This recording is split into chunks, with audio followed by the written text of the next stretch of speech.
Michael, tell me he's not married. I married someone else's husband. I got divorced and moved to Europe 3 months ago. Last weekend, my ex-wife called me crying on her wedding day to another man. What happened next is absolutely insane. So I'm sitting in my apartment in Zurich, watching rain slide down the windows, thinking about how weird it is that you can feel everything and nothing at the same time. 3 months since I signed papers ending my 12-year marriage to Emily. 3 months since I watched her smile while dismantling our life together like she was signing an autograph for a fan. The apartment was still mostly empty.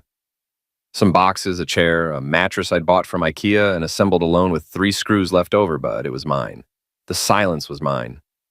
I'd taken a job as a software consultant in Switzerland 3 weeks after the divorce finalized. The timing was perfect, like the universe giving me an exit door with a neon sign. My phone sat face down on the windowsill. I'd developed this habit, like not seeing the screen would prevent notifications from existing. But I could feel it there, heavy with things I didn't want to know. Tyler, my college roommate and best man at my wedding, had called 3 days ago. He'd used that careful softness people use when they're about to tell you someone died. Emily's getting married, he'd said. This Saturday. To Brandon. To that guy, Brandon. Brandon. Of course it was Brandon. Perfect teeth, tech startup, fancy apartment with exposed brick and a bay view. Brandon, who'd been her work friend for 2 years before becoming her emotional support. Then finally the man she loved. Brandon, who probably never had 3 screws left over when he assembled furniture. They're doing it at the Grand Plaza, Tyler had continued. Big wedding, 200 people. She's posting about it on Instagram, calling it her second chance at happiness. Second chance. Like our marriage had been her practice run. Now it was Saturday evening in Zurich, which meant afternoon in San Francisco, which meant the wedding was probably happening right now. Emily in white again, walking toward a man who wasn't me. I picked up my phone. 43 notifications. Instagram mostly, tags from people who thought I'd want to see. I opened Instagram like you open a letter you know contains bad news. The first photo was Emily and Brandon on the Grand Plaza steps. Her dress was strapless and fitted. His navy suit perfectly tailored. They were laughing. Genuine joy that photos can't fake. Behind them, 200 witnesses to their happiness. I scrolled through more photos. The ceremony, the reception, bridesmaids in dusty rows, groomsmen in matching navy. Then I saw it. A photo of them cutting cake. But it wasn't the cake that made me stop. It was the woman standing behind them, partially obscured but visible. A woman in her 60s with silver hair and a jade green dress and an expression I recognized because I'd worn it myself. For months before the divorce, she looked like someone who knew something that hurt. The caption was from someone named Jennifer, one of Emily's work friends. So happy you could burst. Best wedding ever. Fairy tale wedding. True love. But there, buried in the comments, was something else from an account I didn't recognize. Beautiful ceremony, though I wonder if the groom's wife knows he's on his honeymoon.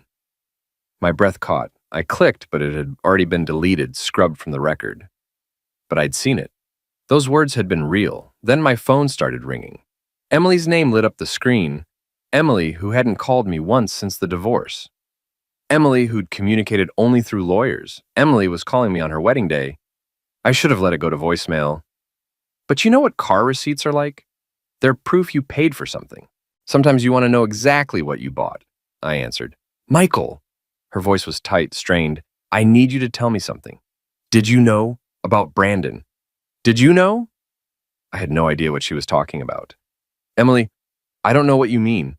I'm in Switzerland. I've been here for 3 months. F, she whispered. Then louder. F, F, F. What happened? But she'd already hung up. I stood there with dead air in my ear, thinking about that comment. The deleted comment.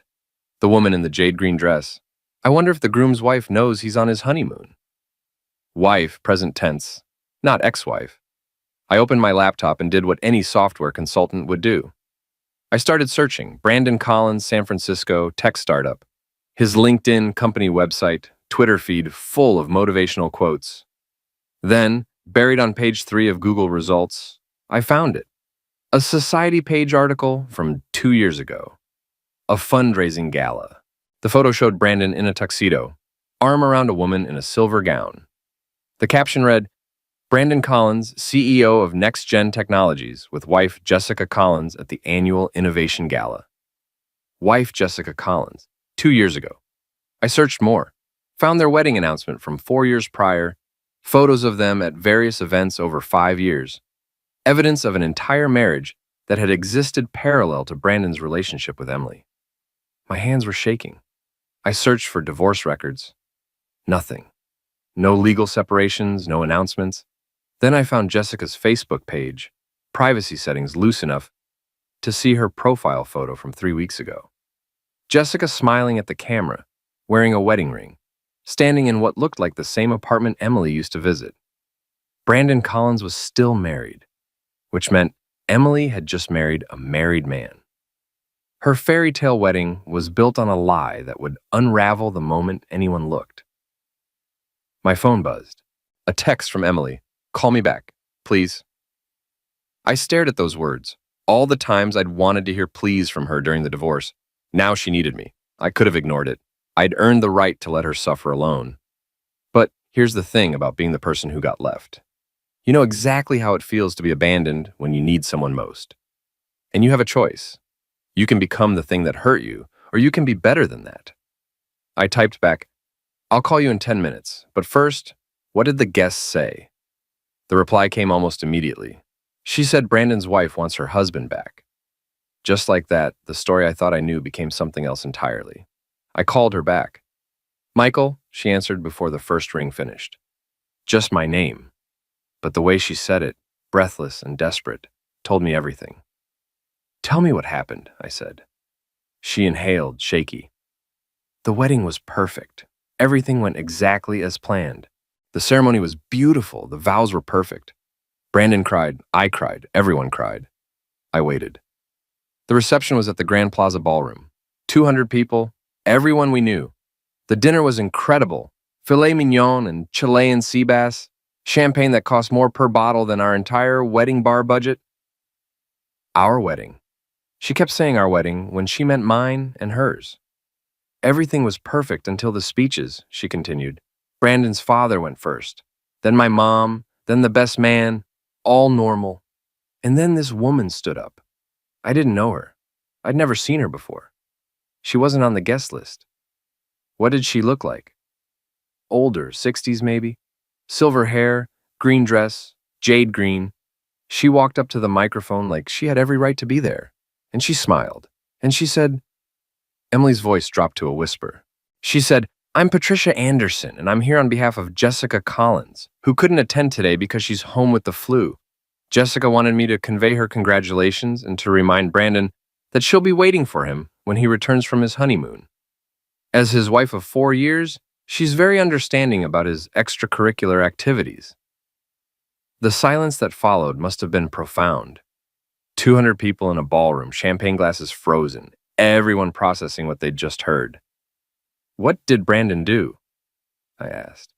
He stood up. He was pale. God, Michael, I've never seen anyone go that white that fast. He said there had been a mistake. He tried to laugh it off, said it was obviously a prank. Very funny, haha, let's move on. But Patricia wasn't done. She pulled out her phone, said she had Jessica on video call, asked if we'd like to meet her. Emily's voice cracked. Brandon ran. He literally ran out of the ballroom. Just left me there at our wedding in front of 200 people. I closed my eyes. What did you do? I stood there like an idiot. Patricia was still at the microphone saying how Jessica had suspected for a year, but only recently confirmed it. How she'd hired a private investigator. How she had evidence, receipts, photos, text messages, everything. Margaret is Jessica's mother, Emily finished. Jessica's mother crashed my wedding to expose her son-in-law's bigamy. Bigamy. The word hung there. Emily, I said carefully, did you have any idea Brandon was married? No, God, no. How could I? I was at his apartment all the time. I met his friends, his family, his business partners. There was no wife, no signs, nothing. But there had been signs. There always are. Where are you now? I asked. The bridal suite at the Grand Plaza. I locked myself in. After Brandon ran, Patricia left. Most of the guests left. My mother is downstairs trying to manage the situation. Brandon's father is screaming about lawsuits. It's a nightmare. I heard her crying, not delicate tears, the ugly crying of someone whose reality had just collapsed. Emily, I said, surprised by how gentle my voice sounded. Why did you call me? The question caught her off guard. I don't know, she said finally. You were the first person I thought of. Isn't that insane? I left you. I divorced you. I married someone else, and when everything fell apart, you were the person I needed to talk to. There was something almost funny about that in a cosmic universe has a twisted sense of humor way. Have you talked to Brandon? I asked. He's been calling nonstop, texting. He says it's complicated and that Jessica's his wife on paper, but they've been separated for 2 years, that he was going to divorce her, but it was messy because of the business, that he loves me, that this doesn't change anything. Do you believe him? I don't know what to believe anymore. I walked to my window. The Zurich skyline was lighting up, building by building. Emily, listen, I need you to think clearly. If Brandon's been separated from Jessica for 2 years, why wouldn't anyone know? Why wouldn't his family know? His friends, his business partners? He said he kept it quiet because of the company, because investors don't like instability in leadership, because he was waiting for the right time. And you think the right time was after marrying someone else? I don't know. I don't know what to think. I could hear panic rising in her voice. Okay, I said, here's what you're going to do. First, stop answering Brandon's calls. Block his number for tonight. You need space to think. Second, ask your mother to find out everything she can about Patricia Anderson and Jessica Collins. If Patricia showed up with evidence, she has a reason. Find out what it is. Third, get out of that wedding dress, order room service, pour yourself the most expensive whiskey from the minibar, and let yourself feel this. Don't try to fix it tonight. I don't want to feel it. I know, but you're going to have to eventually. Might as well be now. She laughed. A broken sound, but a laugh. When did you get so wise? Zurich, I said. They put wisdom in the chocolate here. Another broken laugh. Michael, yeah, I'm sorry for everything, for how I ended things. Emily, stop. You don't need to do anything except survive tonight. Apologies can wait. Okay, she whispered. We were quiet for a moment. Will you answer if I call again? She asked. It was a fair question. I don't know, I said honestly. Ask me tomorrow. Fair enough. Emily? One more thing. When you talk to your mother, ask her to find out if Brandon's company is publicly traded. If it is, ask what happens to stock prices when the CEO's personal life becomes a scandal. I heard her breath catch.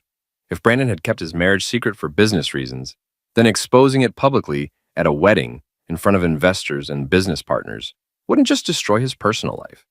It would destroy his professional life too. I'll find out, Emily said. Good. Now go. Try to sleep. Thank you, Michael, for listening, for not being cruel when you had every right to be. Cruelty is easy, I said. Being decent is hard. We hung up. I stood in my empty apartment, surrounded by unpacked boxes, and thought about how outside Zurich, people were having dinner, couples were walking by the lake, somewhere someone was probably getting married. And somewhere in San Francisco, Emily was taking off her wedding dress and confronting the reality that the life she'd chosen was built on lies. I opened my laptop again and searched for Next Gen Technologies. Found their stock ticker, quarterly reports, Brandon's name as CEO and majority shareholder. Then I searched for Jessica Collins again. Found her LinkedIn, professional history, board positions, and there, buried in her bio, was the detail that made everything click. Jessica Collins wasn't just Brandon's wife. She was the daughter of Robert Anderson, founder of Anderson Industries, one of the largest tech manufacturing companies in the Pacific Rim. Patricia Anderson's husband. Jessica's father. Brandon's primary investor. Brandon's entire company was funded by his father-in-law's money.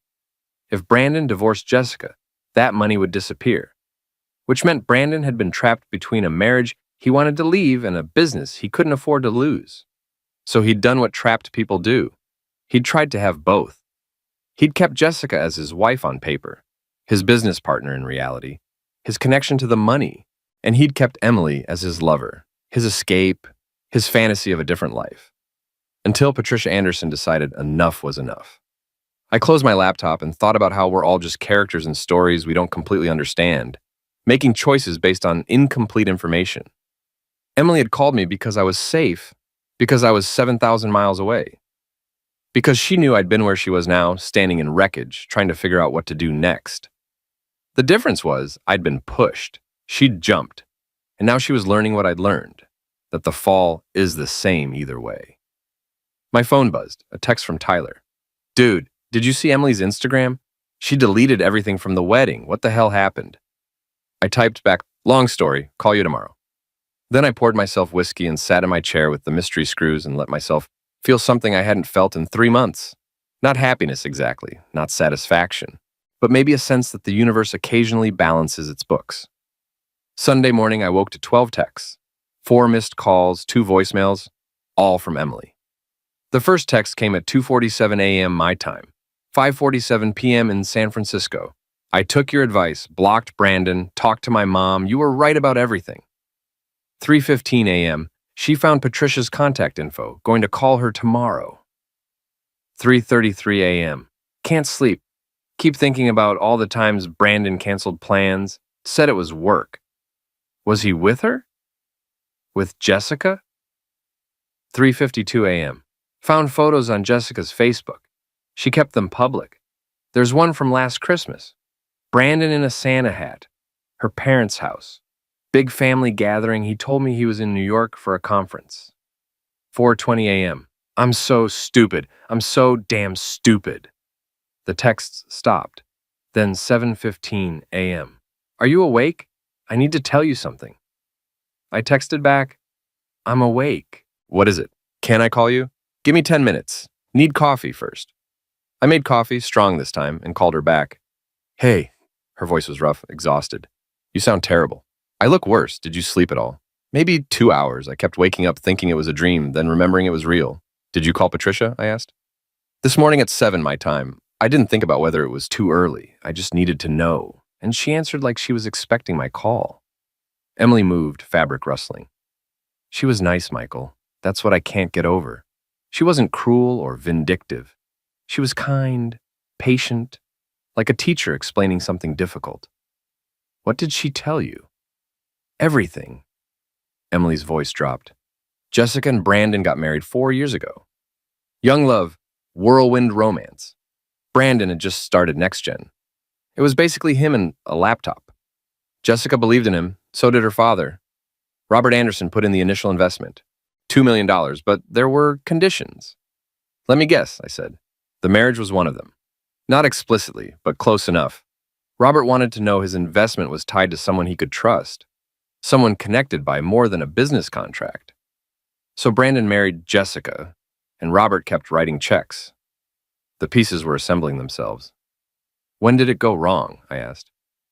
About 2 years into the marriage. Brandon's company was growing fast. He was traveling constantly. Jessica's a trauma surgeon, working 80-hour weeks. They were ships passing in the night. They grew apart but didn't divorce. Because by then, NextGen was worth $50 million, and Robert Anderson's money was woven through everything. The company structure was complicated. Robert owned 30%, Brandon owned 40%, rest was split between early investors. But Robert's shares came with special voting rights. If Brandon divorced Jessica, Robert could force him out of his own company. I whistled low. That's one hell of a prenup. Right, so Brandon was stuck. He couldn't leave Jessica without losing everything, but he wasn't happy. The marriage was dead. They were roommates who showed up at family events together. Enter you, enter me. Emily's voice turned bitter. Derek told me he was single, that he'd had a serious relationship that ended badly, that he wasn't ready for anything intense at first. But then he met me and everything changed. He made me feel special, Michael. I didn't say anything. According to Patricia, Brandon's done this before. Not marriage, that was new, but the cheating. There have been other women. Affairs that Jessica knew about, but tolerated because divorce wasn't an option. So why did Patricia crash your wedding? Because Brandon crossed a line. The affairs were one thing. Jessica could live with that as long as they were discreet. But marriage, bigamy, that was different. That was illegal. That was a scandal that could destroy the company, the family reputation, Robert's business relationships. So Jessica sent her mother to stop it. Not exactly. Patricia says Jessica didn't know about the wedding until a week before. One of Brandon's business partners posted something on LinkedIn congratulating him. Jessica saw it, confronted Brandon. He swore it was a mistake. But he didn't handle it. So Jessica hired a private investigator, got proof of everything: the wedding plans, the venue, the marriage license application, which Brandon committed fraud on by claiming he was unmarried. That's a felony in California. I processed this. Brandon hadn't just been careless. He'd been criminal. Jessica wanted to stop the wedding quietly, Emily continued. She tried calling Brandon. He wouldn't answer. She tried calling the venue. They said only the couple could cancel. She tried calling me. Did you answer? No. I didn't recognize the number. I was busy with wedding stuff. I let it go to voicemail. She didn't leave a message. If Emily had answered that call, everything would have been different. So Jessica told her mother, Emily said, and Patricia decided that if we were going to have a public wedding, we'd have a public revelation too. What now? I asked. Where does this leave you? Legally, I'm not sure. Patricia says the marriage isn't valid because Brandon was already married when we applied for the license. So technically, I'm not married. The ceremony was just theater. What about emotionally? The question caught her off guard. I don't know, she whispered. I keep thinking about the last 2 years. Everything Brandon said, every promise, every time he said he loved me. Was any of it real? Does it matter? I said. If it was real for him, it was real for you. Your feelings were real. The choices you made were real. The consequences are real. What Brandon felt, that's his story. You have to figure out yours. She was crying again, softly. How are you so calm about this? I left you for him. I divorced you because I thought Brandon was better, and now you're helping me through the worst day of my life. How are you not gloating? It was a fair question. Part of me is glad this happened, I said. Part of me felt satisfied when I heard about your wedding imploding. Part of me thinks you earned this pain. But the bigger part remembers what it felt like when you left. How small I felt. How worthless. And I remember thinking I wouldn't wish that on anyone, not even you. Michael, I'm not saying this to make you feel guilty. I'm saying it because you asked for the truth. The truth is I'm human enough to feel vindicated and decent enough to help you anyway. Both things can be true. The silence stretched between us. Thank you, she said finally. For being honest. For being here. For being better than I was. I'm not better, I'm just further along in the process. You'll get here too.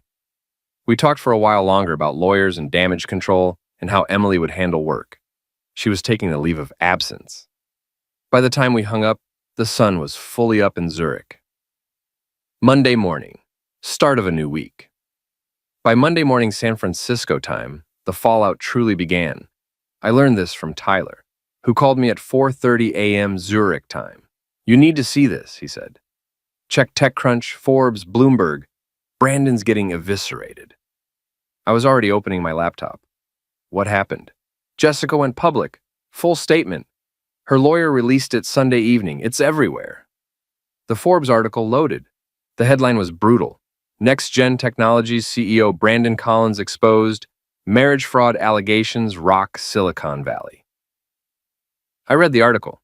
Jessica's statement through her attorney addressed what she called a pattern of deception and fraud by her husband. The statement detailed that Jessica had filed for divorce and was seeking investigation into potential fraud in Brandon's business dealings. Robert Anderson released a brief statement through Anderson Industries. We are reviewing all business relationships and investment positions in light of recent revelations. NextGen's stock dropped 23% in after-hours trading. 23%, I said to Tyler, in one day. And that's just the beginning. This is going to be a bloodbath. Where's Emily in all this? That's the interesting part. She's not mentioned by name in Jessica's statement, just described as another woman. Jessica's lawyers painting Emily as a sufferer of Brandon's deception. Jessica was being strategic. She wasn't going after Emily. She was going after Brandon. And by framing Emily as another sufferer, Jessica was making this about Brandon's pattern of behavior. Has Emily seen this? I asked. No idea. You're the one she's calling these days. Before I could decide whether to give Emily a heads up, she called me. Tell me you haven't seen the news. She said immediately. I've seen it. How bad is it? I walked her through the statement. Jessica's strategic framing, the focus on Brandon's fraud rather than relationship drama, the way Emily was being positioned as a sufferer. I don't feel like a sufferer, Emily said. I feel like an idiot. Those aren't mutually exclusive. Brandon's stock dropped 23%. His company's going to implode. Probably. Good, she said. The word came out hard, sharp. Good. Let it burn. There it was, the anger. The rage building underneath shock and sadness. You're allowed to be angry, I said. I'm furious. I went through every text message Brandon ever sent me, every single one.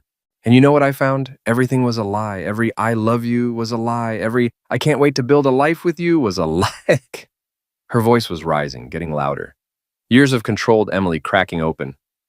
I was the other woman, Michael. I thought I was the love story. But I was just the dirty secret. I was so sure I was trading up. I told myself you weren't ambitious enough, successful enough. I told myself Brandon was everything you weren't. And you know what? I was right. He was everything you weren't. He was a liar, a fraud, a man who needed 2 whole lives to feel like one person. She was crying now, but different, cleaner, the kind of crying that comes with clarity. You were a good husband, she said. Not perfect, but good, honest, faithful. You showed up, you tried, and I threw that away because Brandon had a better apartment and made me feel special.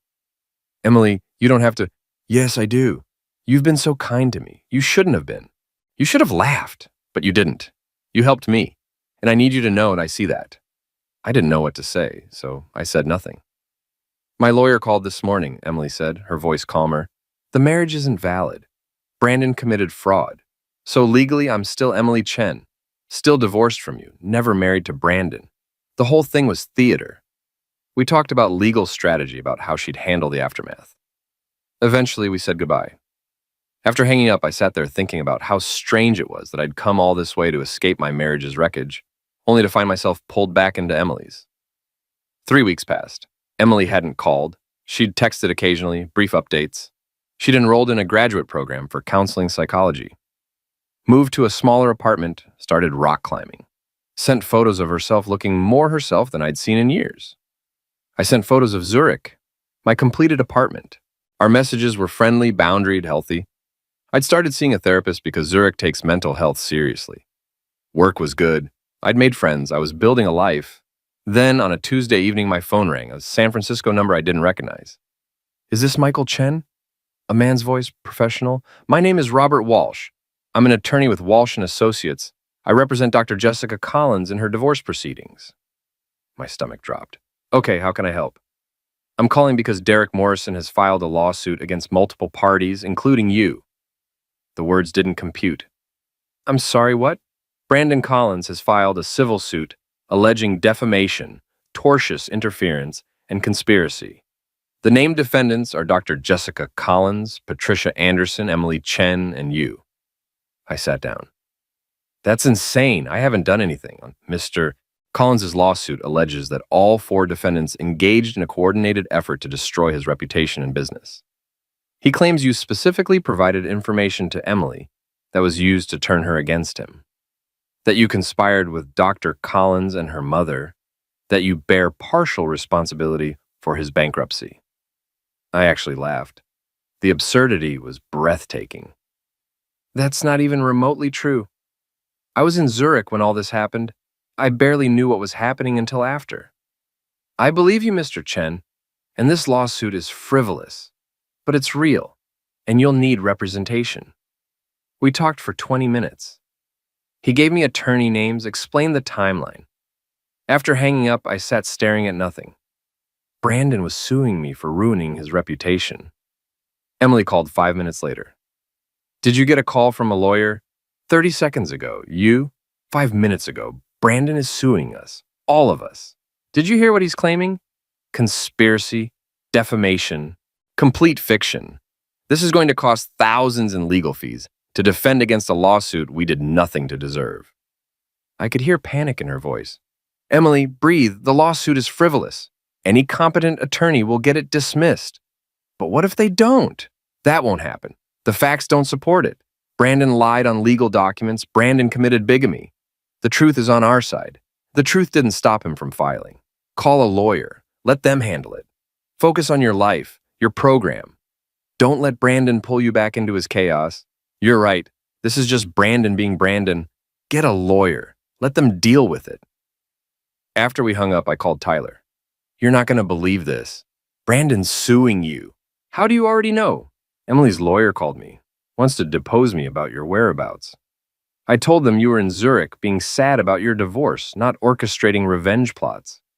What else do you know? Tyler paused. I heard keyboard clicking. Brandon filed the lawsuit pro se. That means he's representing himself. No lawyer would take this case. I found a copy online. It's public record. It's unhinged. Reads like a diary entry. He literally wrote, "The defendants conspired to destroy my life because they were jealous of my success." Send me the link. 5 minutes later, I was reading it. Tyler was right. It was 43 pages of conspiracy theories about how Jessica, her mother, Emily, and I had coordinated to destroy him. None of it was true. None of it made sense. The timeline was wrong. The facts were wrong. Brandon had created a fantasy where he was the sufferer instead of the architect of his own downfall. I called Jessica's lawyer back. I read the lawsuit. It's insane. It is. The good news is that makes it easier to dismiss. The bad news is you'll still need to respond. How much will this cost? Probably $5,000 to $10,000 to file a motion to dismiss. $5,000 to $10,000 to defend myself against lies from a man who'd already cost me months of grief. That evening, I got an email from Jessica. "Daniel, I'm sorry you've been dragged into this. My lawyer says we should coordinate responses. I also want you to know I'll cover your legal fees. This is partially my fault." I typed a response. "Jessica, this isn't your fault. You didn't force Brandon to commit fraud or file a frivolous lawsuit.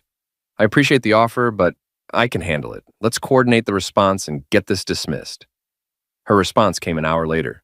"You're stubborn, fine. But if you change your mind, the offer stands. Also, Emily called me. She's spiraling. She might need to hear from you." I considered calling Emily, decided against it. She needed to learn to manage her own anxiety. I could be supportive without being her primary support system.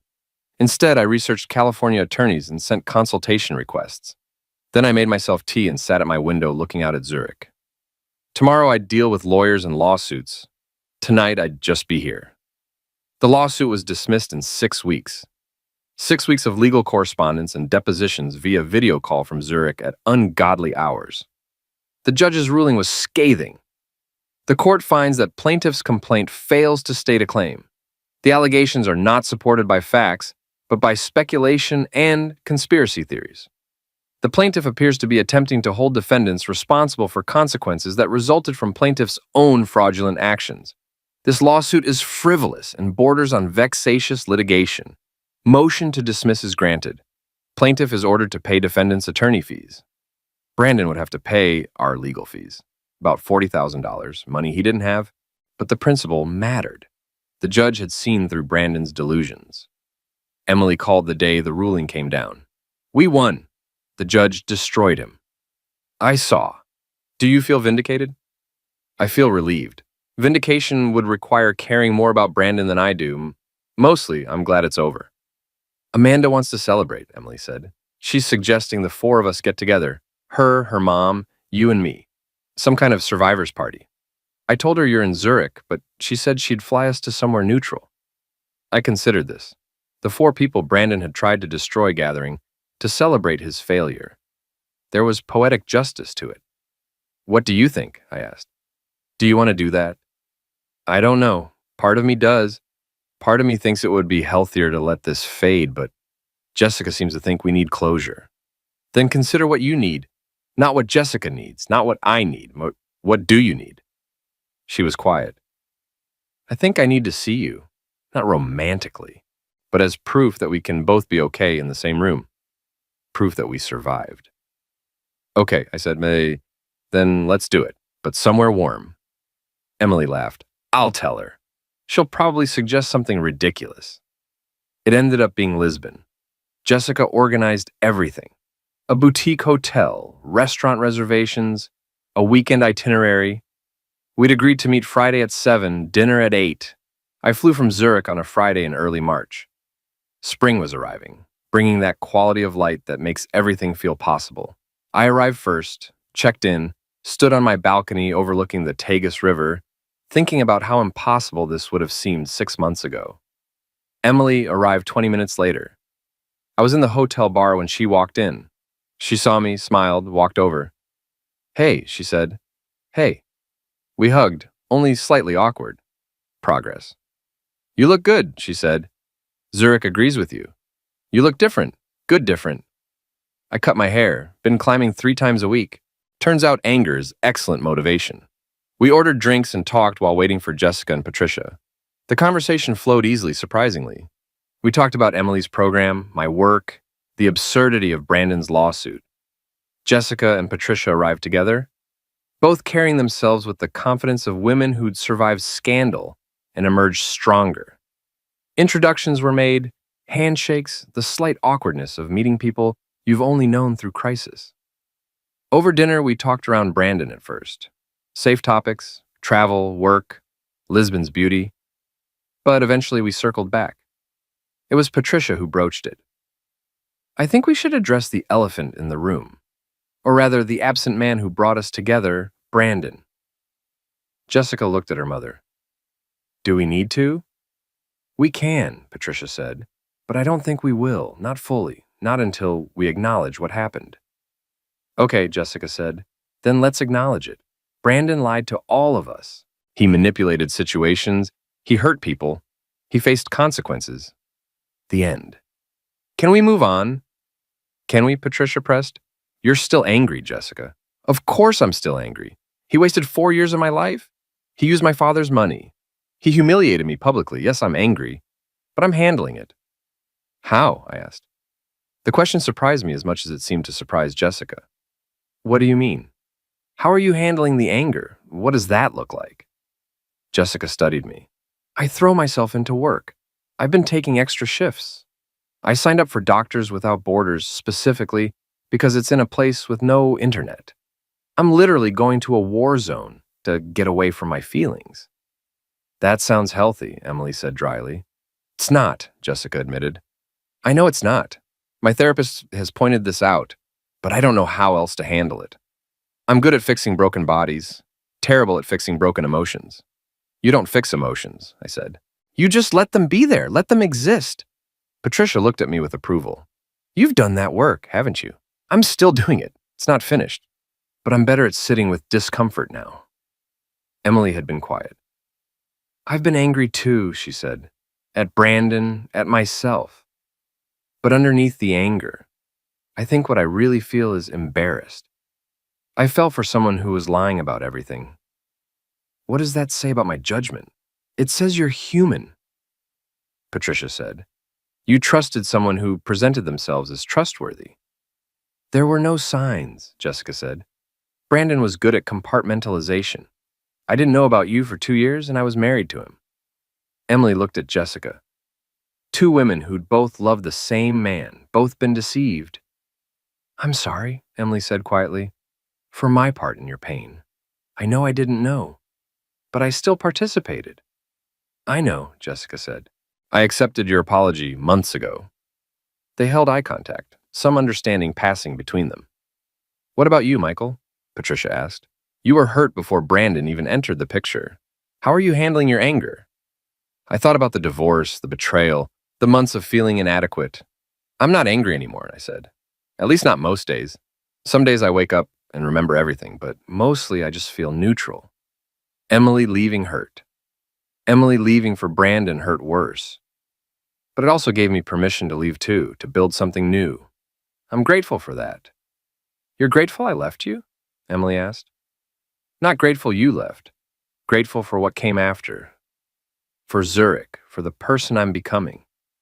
If you hadn't left, I might have stayed in a marriage that was suffocating both of us.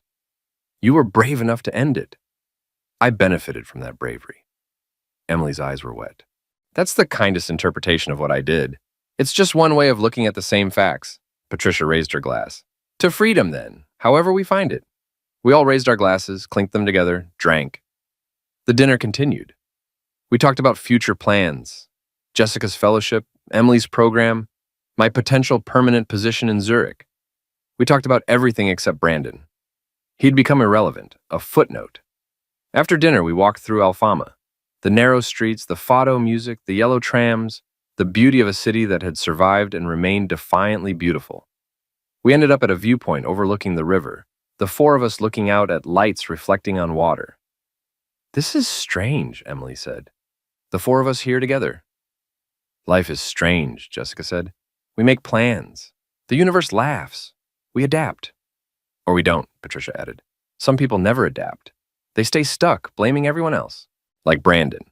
"Do you think he'll ever change?" Emily asked. "No," Jessica said flatly. "He'll spend the rest of his life believing he was wronged. That's who he is. And that's not our problem anymore." "And never was," I said. "His choices were always his own. We just got caught in the blast radius." We stood in silence, four people bound by shared trauma, standing at the edge of Europe, looking out at the Atlantic. "I'm glad we did this," Jessica said. "This weekend, this closure. I wasn't sure we needed it, but I think we did." "Agreed," Emily said. "I feel lighter." "What about you, Michael?" Patricia asked. "Do you feel closure?" I thought about that word. The idea that stories have endings, that pain can be resolved. "I don't know if I believe in closure," I said. "I think we carry everything with us. We don't close those chapters. We just turn the page and start writing new ones. The old ones are still there, still part of the book, but they're not the page we're on anymore." "That's very philosophical," Jessica said. "That's the Swiss chocolate talking." They all laughed. We stayed at that viewpoint for another hour, talking and not talking, being together without needing to fill silence. Eventually, we walked back, made plans for breakfast, hugged goodnight. In my room, I stood on the balcony again, looking out at Lisbon. I thought about Brandon, about where he was now, what he was doing, and I realized I didn't care. Not in a bitter way, I just genuinely didn't care. Brandon had been a chapter in my story, an important one, a painful one, but not the defining one. The defining chapter was what came after. Zurich, growth, learning to be alone without being lonely, learning to help others without losing myself. My phone buzzed, a text from Emily. "Thank you for coming. Thank you for being you. This weekend mattered." I typed back, "Thank you for asking me. Sleep well." Then I put my phone down and went to bed. Tomorrow we'd have breakfast, walk around Lisbon, maybe visit museums or just sit in cafes. And then we'd all go back to our separate lives. Emily to San Francisco in grad school. Jessica to her fellowship. Patricia to her work. Me to Zurich, to my apartment with real furniture. To my friends and my Sunday basketball games. To my life, the one I'd built from wreckage. And that was the real closure. Not a weekend in Lisbon. Not a judge's ruling. Not even Brandon's downfall. Just the quiet certainty that I was okay. That I'd survived. That I was building something worth building. And that was enough.